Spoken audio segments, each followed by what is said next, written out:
नमस्कार मित्रांनो, वेलकम आहे आपल्या न्यू ब्लॉगमध्ये.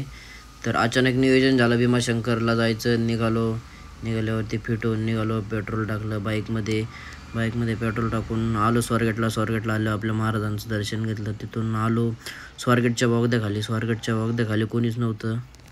तिथून पुढं आलो आपल्या भूतिया सारसबागच्या जवळ. सारसबागपासून पुढं आल्यावरती हे कपल्स भेटले. रात्री 2 वाजता कपल्स पुलावरती भेटले.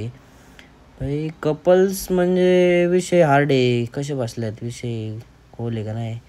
त्यानंतर झोपलो. सकाळी उठून निघालो आपलं भीमाशंकरला निघाल्यावरती सेम ताम्हिणी घाटात जो व्ह्यू आहे त्या व्ह्यूच्या रिलेटेडच आपलं इकडे पण भीमाशंकरला व्ह्यू. हा धबधबा चालला होता मस्तपैकी. गाडी पार्क केल्यावरती गेलो धबधब्याकडे गेल्यावरती तिथं तोंड वगैरे धुतलं. तोंड धुवून निघालो. इथं पुढे एक वळण होतं, त्या वळणाला गाडी कंट्रोल झाली नाही. ठीक आहे, पुढं आल्यावरती हे पाणी बाई इतकं स्वच्छ पाणी होतं, शब्दात सांगू शकत नाही. आल्यावरती इथं मला हे 2 कपल्स भेटले. मस्त त्यांचा फोटोशूट चालला होता. फोटोशूट झाल्यावरती निघालो परत पुढच्या वाटेकडे. पुढं निघाल्यावरती इथं लॉजिंग आहे मे बी. आम्ही लास्ट टाईम इथं थांबलो होतो. तर इथं एक शूट केला नॉर्मल. रोड तर भयानक होता. त्याच्यानंतर भीमाशंकर अभयारण्य चालू झाल्यावरती तर पुढं आल्यावरती एक खंडर दिसलं. ते मला वाटलं हे खंडर आहे, पण हे खंडर नव्हतं. ॲक्च्युली हा लॉज आहे, बट याला बुकिंग करून यावं लागतं मे बी ह्या लॉजवरती. झालं तिथून मग तिथं विचारपूस केली. तिथून पुढं आल्यावरती इथं एक टोल टाईप आहे, बट तिथून पुढं आल्यावरती 2 बिबटे पाहिले. तर नक्की कसे डेंजर विषय खोले ना बिबट्यांचा. बिबट्यांपासून पुढं आल्यावरती हे लाकडाचं काहीतरी नवीनच दिसत होतं. चला म्हणलं घेऊ एक व्हिडिओ काढून. त्यानंतर वातावरण खूप मस्त होतं. एक नॉर्मल पाऊस येत होता, त्याच्यामुळे कॅमेऱ्यावरती डॉट पावसाचे थेंब पडले होते. तर व्हिडिओ थोडासा ब्लर झाला आहे तिथे. बट भीमाशंकरला पहिला रोड इतका सुंदर होता आणि आता रोड इतका खराब झाला आहे, डेंजर खराब झाला आहे रोड. तिथं टोल नाक्यावरती तिथून 4 व्हीलरचे 50 रुपये घेतात मे बी. बट मला वाटलं टू व्हीलरची पण घेत असतात, पण टू व्हीलरची घेतले नाही. मी एका वर्षामध्ये आत्ता दुसऱ्यांदा चाललो असन भीमाशंकरला. मी लाईफमध्ये 4 वेळेस भीमाशंकरला गेलो आहे. तर यांनी एक नाका बनवला आहे, ठिकठिकाणी नाका बनवला आहे त्यांनी, म्हणजे ट्रॅफिक झाल्यावरती आपलं श्रावण सोमवारमध्ये. तर मग पुढं आल्यावरती प्रॉपर अभयारण्य चालू झालं. अभयारण्यामध्ये कोणीच म्हणजे जवळपास तर लांब कोणी भेटतच नाही. खूप आशा होती की एखादा प्राणी दिसावा, बट नशीब एवढं खराब असून आमचं की कुठंच प्राणी नाही दिसला, काय नाही दिसलं. त्यानंतर अशीच निघालो पुढं. एका हातात शूट करत होतो, एका हाताने गाडी चालवत होतो, त्याच्यामुळे व्यवस्थित काय मला शूट करता येत नव्हता. त्यानंतर इथं आल्यावरती एक मोठं वळण भेटलं मला.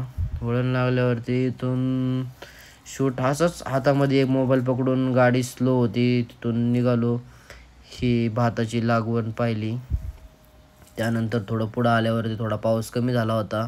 पाऊस कमी झाल्यावरती वापस हे झाडे एवढे भारी आहेत, म्हणजे भाई विचार केला पाहिजे किती जुने झाडे आहेत हे, किती जुने. म्हणजे त्या झाडांचं पार असं इतके ओले झालेले, म्हणजे वेगळंच भाई, वेगळे दिसत होते झाडे. त्याच्यानंतर एवढे घनदाट जंगल आहे भीमाशंकरचं. भाई तरी पण खूप प्रयत्न केला की काहीतरी दिसन, बट काहीच दिसलं नाही. ना प्राणी दिसला ना काय, फक्त 2 पायाचे कुपोषित प्राणी सगळे रस्त्यावरती दिसत होते, मनुष्य प्राणी.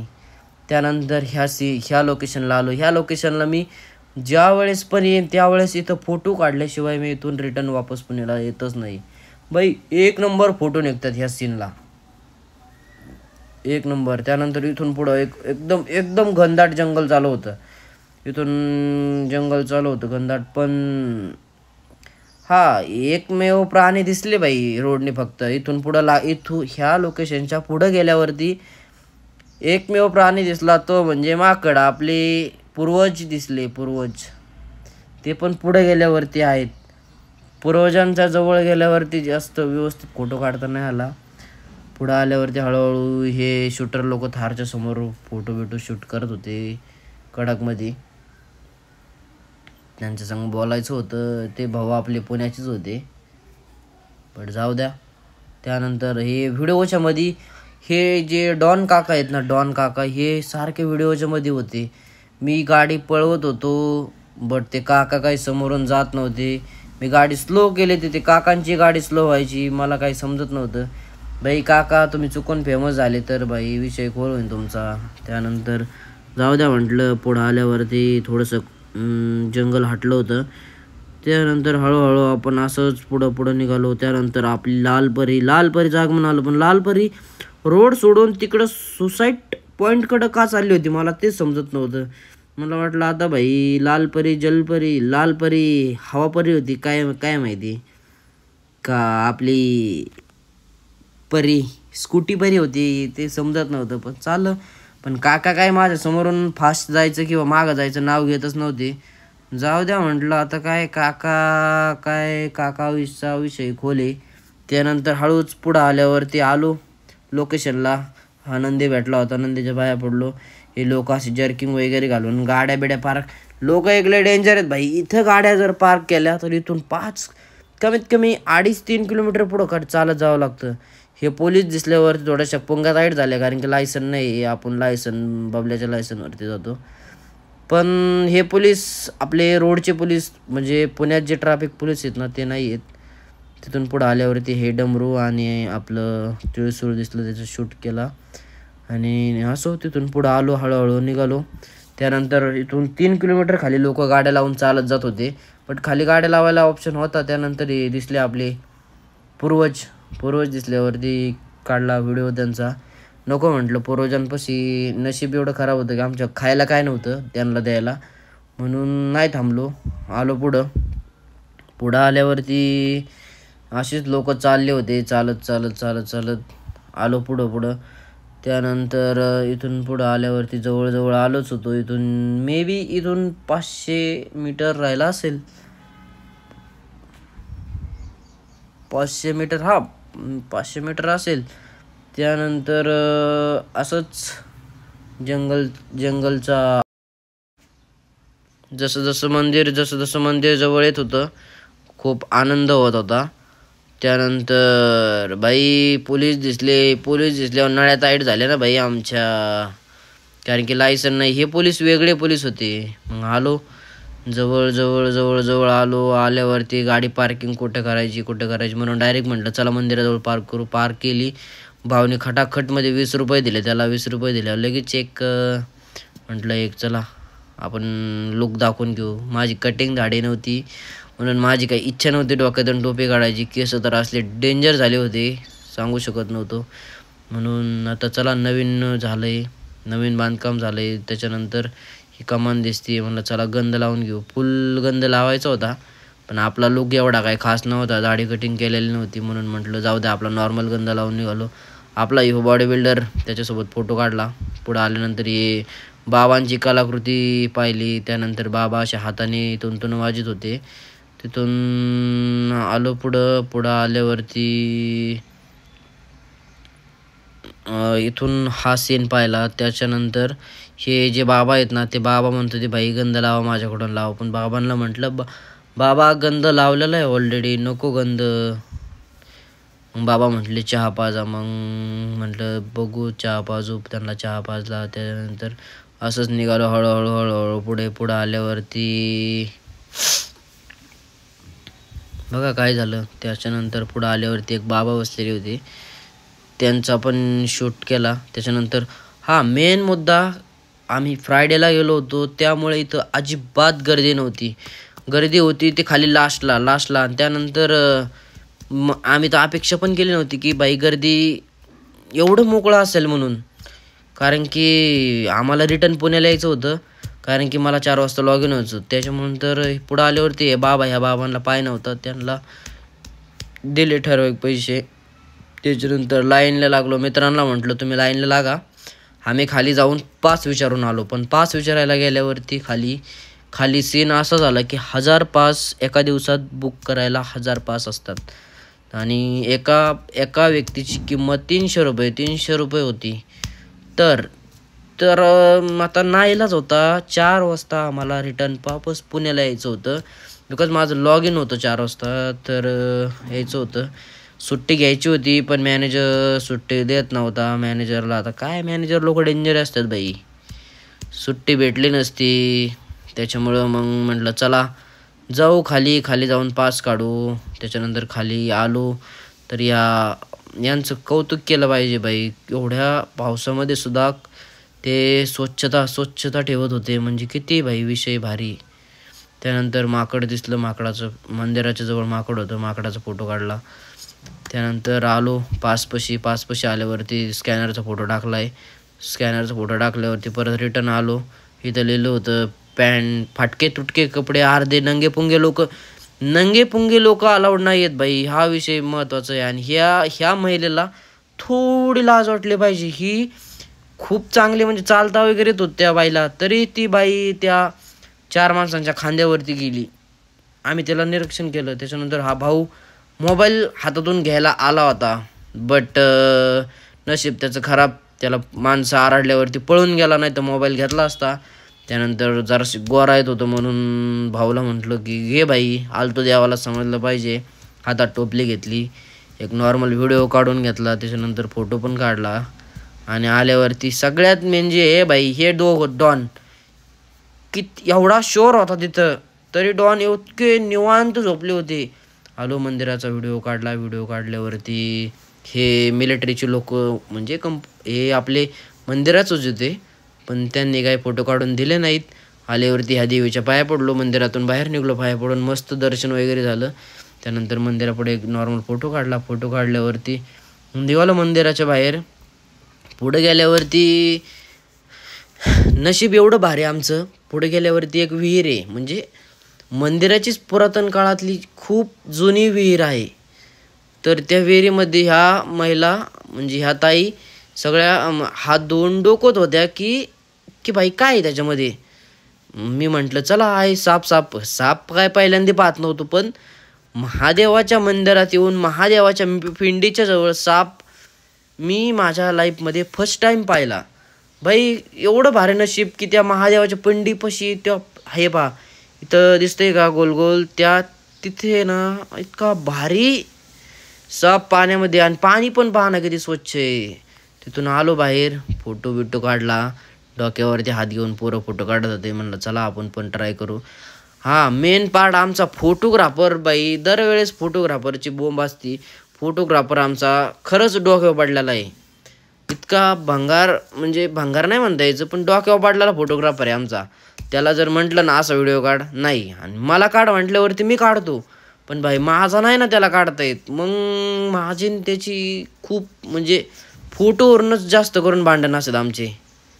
परत निघालो रिटर्न, तर परत ह्या ताई पहा ना, कमीत कमी 25 वय तिचं, खुशाल अरे किती किलोमीटर, अर्धा किलोमीटर पण नाही वरून खाली, तरी जसं काय केदारनाथला दर्शनाला आलेत. अरे येडा आहे का केदारनाथ, बिचार त्यांचा पण जीव आहे, पैसे देऊन येतात, पण येतात तरी कशाला देवाला. जर देवाला येत आहे आणि खांद्यावर जायची, एवढीच खांद्यावर जायची जर हवस असेल तर येऊच नका, तिकडंच घरी खांद्यावर जा लोकांच्या आणि जा मारा. मग नंतर जाऊ द्या म्हटलं, आपल्याला काय करायचं, पण तरी एक माणुसकी म्हणून बोललो. त्यानंतर असंच पुढं निघालो रिटर्न जाताना एक व्हिडिओ काढू म्हटलं. व्हिडिओ काढून पुढे एक आवाज येत होता, मस्त आपले 4-5 भाऊ लोक होते, म्हणजे याच्यामध्ये भजन करत होते देवाचं. भारी वाटलं त्यांचं भजन ऐकून, म्हणजे एक नंबर. भाई ते सगळ्यात लास्टला होते. आम्हाला 1.5 तास लागला दर्शन करायला, बट आम्ही दर्शन करून माघारी येऊस तोपर्यंत लाईन थेट मंदिराच्या गेटच्या जवळपर्यंत आली होती. विचार केला. त्यानंतर हे 2 नंगे साधू उभे होते, त्यांचा व्हिडिओ घेतला, थोडा बॉडी बीडी दाखवत होते. मी पण शर्ट काढणार होतो, पण नको म्हटलं, जाऊ द्या गाभारतील, त्यामुळं जाऊ द्या म्हटलं. आलो पुढं निघाल्यावरती हळूहळू निघालो. डमरूवाले काका भेटले होते. कसं काय विषय काकांचा, हा बाई 4 बॉक्स घेतल्यात. आता काका घरी जाऊन नुसतं बॉक्सवरच ताव आहे काकांचा. डमरू बिमरू बाई फुल नादी काका होते. त्यानंतर पुढं आलो. ह्या दोघा तिघांची चर्चा चालली होती, एवढी गर्दी कशी काय हे ते चाललं होतं. पण काका काय माझ्या पुढून जात नव्हती, मला पण काय पुढं पळता येत नव्हतं. त्यानंतर असंच हळूहळू चालत राहिलो. वरून खाली जायला काय वाटत नाही, पण खालून वरती यायला खूप वेळ लागतो. खूप काय सांगू, शब्दात नाही सांगू शकत, इतका वेळ लागतो. चाललो होतो पण भाई खरंच मस्त वाटतं. म्हणजे असं आल्यावरती. त्याच्यानंतर हे दादा लोक भजन करत होते, एक नंबर भजन चाललं होतं. त्यांचा आवाज लास्टला असून खालीपर्यंत आवाज येत होता, म्हणजे एवढं मग्न होऊन गेले होते ते त्याच्यामध्ये. त्यानंतर हे पुढं आल्यावरती हे काशेवरून पाणी घेऊन आले होते. माझं नशीब एवढं भारी की यातल्या एका दादानी आहे ना मला एक तांब्या दिला होता की भाई महादेवाच्या पिंडीवरती पाणी वाहतो. पण मी म्हणजे त्यांच्या मागच लाईनला उभं होतो, त्यांनी मला एक तांब्या दिला. मी मस्त महादेवाच्या पिंडीवर, माझं नशीब एवढं भारी, ओतलं पाणी. त्याच्यानंतर हे किन्नर लोक आल्यावरती म्हटलं चला आशीर्वाद घेऊ त्यांचा. आपल्या भाऊला म्हटलं चल व्हिडिओ काढ एक, त्यांना 10 रुपये देतो. नाही, मी कधी पण भीमाशंकरला आलो ना यांच्याकडून आशीर्वाद घेतल्याशिवाय जात नाही. तर त्या दादाकडून आधी म्हटलं सुट्टे पैसे दे. सुट्टे पैसे घातल्यावरती ह्या दादाला पैसे दिले, किन्नरला पैसे दिले. त्याला म्हटलं 1 रुपया दे, पण तो म्हटला की अरे दादा माझ्याकडं सुट्टे पैसे नाहीत, सो जाऊ द्या म्हटलं. असं आशीर्वाद घेतला. निघाल्यावरती आलो मंदिराच्या लास्ट पॉईंटला आल्यावरती लगेच म्हटलं भाई व्हिडिओ तर काढला आहे, पण व्हिडिओ काढला कोणी, व्हिडिओ बनवतो आहे कोणी, समजलं पाहिजे म्हणून माझा व्हिडिओ काढून घेतला. त्यानंतर आलो लास्टच्या पॉईंटला आल्यावरती एक 2-3 भाऊ होते, मस्त फोटो काढत होते. त्यांच्याकडून व्हिडिओ आणि फोटो काढून घेतला. शेवट देवाच्या पाया पडलो. बाहेर आल्यावरती मस्तपैकी आपलं कणीस खायला घेतलं. आला भाऊ बिल्डर भाऊ, कसं काय आपला विषय, खाल्लं मग कणीस. निघालो रिटर्न निघाल्यावरती आपले बुड्डी के बाल घ्यायचे होते, पण नंतर म्हटलं नको भाई, बुड्डी लय जुनी झाली असं, म्हणलं नको बुड्डीचे बाल. तर मग रिटर्न जाताना परत आपला मोबाईलवरती काढला. मोबाईलला चार्जिंग तर अजिबात नव्हती, पण तरी काढला व्हिडिओ थोडासा. निघालो असंच पुढं. लास्ट एंडिंगला थोडेसे झाडं विरळ आहेत, पण पुढं आल्यावरती खूप दाट आहेत. त्यानंतर हे कपल्स थोडेसे शूटिंग करीत होते, करा म्हटलं. आम्ही जातो हळूहळू पुढं आल्यावरती हे आपले बंधू भाऊ लोक सगळे शूटिंग करत होते, फोटो शूट करत होते मस्तपैकी. लगेच आपले पूर्वज दिसले, माकड भाऊ कसा आहे, खोल आहे का नाही. त्यांना पाहून पुढं आलो. हे म्हणजे आपले माळकरी बंधू सगळे आले होते. चालत 3 किलोमीटर चालत आले होते. खाली आल्यावरती असंच हळूहळू पुढं गेलो. तुम्हाला सगळ्यांना एक जंगल दाखवायचा प्रयत्न करतोय, म्हणजे तुम्हाला सगळ्यांना, म्हणजे जर कोणी आलं नसेल तर, अदरवाईज जे येतात त्यांना तर सगळं माहितीच आहे, काही सांगायची गरज नाही आहे. त्यानंतर इकडं आल्यावरती पाऊस एवढा पडून झाडांची पानं पार गळून गेली होती. ह्या साईडला खूप जास्त पाऊस होतो. झाडांची अवस्था जर पाहिली ना तर इतके भिजलेले झाडं होते, हात लावला की त्यांचे लगेच साल बाहेर निघते, म्हणजे एवढे झाडं भिजलेले होते. आणि झाडे पण इतकी जुने झाडे ना बाई, खूप जुने. कमीत कमी एका झाडाला लाईफ 100+ असेल मे बी, मला असं वाटतं, मला काही माहिती नाही. बट त्यानंतर म्हटलं चल भाऊ आपला एक व्हिडिओ काढल्यावरती मस्तपैकी पोज दिली 2 बोटाची. पुन्हा जर्किंग वगैरे घातली नव्हती, मस्त हवा लागत होती, एकदम चिल वाटत होतं.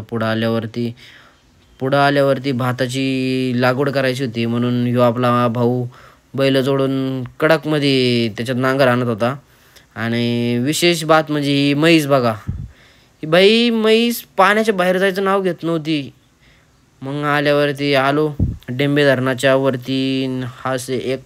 एका ठिकाणावरतून डेंबे धरणाचा सीन दिसत होता खतरनाकमध्ये आपला व्हिडिओ काढून घेतला.